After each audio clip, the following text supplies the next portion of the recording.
uNjengele Khehla Sitole uxelele lekomishoni ukuba inkonzo yesipolisa yayingenamapolisa oneleyo ukuqubisana nenginginye yabantu yayizitapele ezivenkileni sonakalisa nezakhiwo kwaye seso sizathu esasibangela ukuba badinge uncedo lomkhosi weli wezokhuselo. Uthi nangona babe nezicwangciso zendawo ekufuneka amapolisa beke kuzo iliso, kodwa uthi ukufika kwabo kuzo bekuba ngona amapolisa abonayo ukuba inani labantu likhulu kakhulu kwaye alikwazi kulawulwa ngamapolisa atyaliweyo kuphela. Uthi bebesithi xa bengqale kwingingqi ethile ukuthintela ezixholoxholo babe ongqondongqondo bezixholoxholo bethuthela kwenye indawo. The plan was not based on numbers. It was based on the focus areas.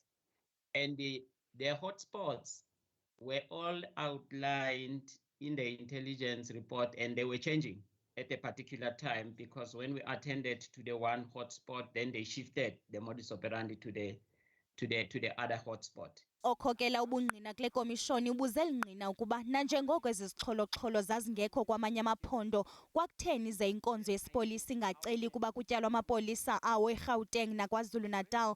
uNjengele Sitole uthe nangona lukhona uncedo abalifumanayo kuzwelonke, kodwa kwakufuneka beqinisekise ukuba amapolisa kuwo onke amaphondo alindele unongekehli kuwo onke amaphondo, nanjengoko bafumana ingxelo yokuba ngahle ezixholoxholo zinwenwele eMpumalanga nase Freystata. Some of the capital resources, they were shifted.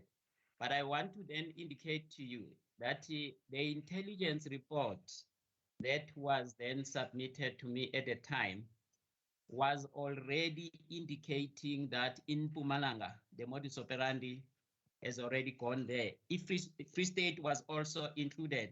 Ngaphambili kaSithole uthe zangafumana ingxelo yezobuntlola echaza ngezixholoxholo ezicetywayo ngoJuly kweli.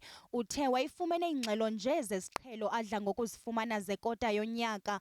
Uthe uqale ukufumana ingxelo ngezixholoxholo ngokuseziqalile. Kodwa ebudeni beseshoni yakhe uvumile ukuba icandelo lezobuntlola laye lamnika ingxelo yezobuntlola elibalumkisayo, kodwa uthi loo ngxelo yayingenazinkcukacha ezaneleyo ukuthintela ezixholoxholo nanjengoko yayingacacisi ncam ngeziganeko ezizakwenzeka.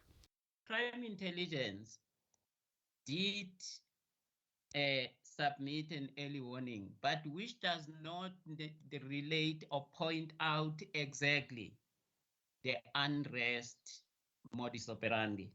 Ukanti kulindeleke ukuba nomkomishinala wamapolisa kwaZulu Natal Unjengele Mkhwanazi anike ubungqina kule komishoni. Kwiindaba ze-SABC ndinguNobathembu Zanti.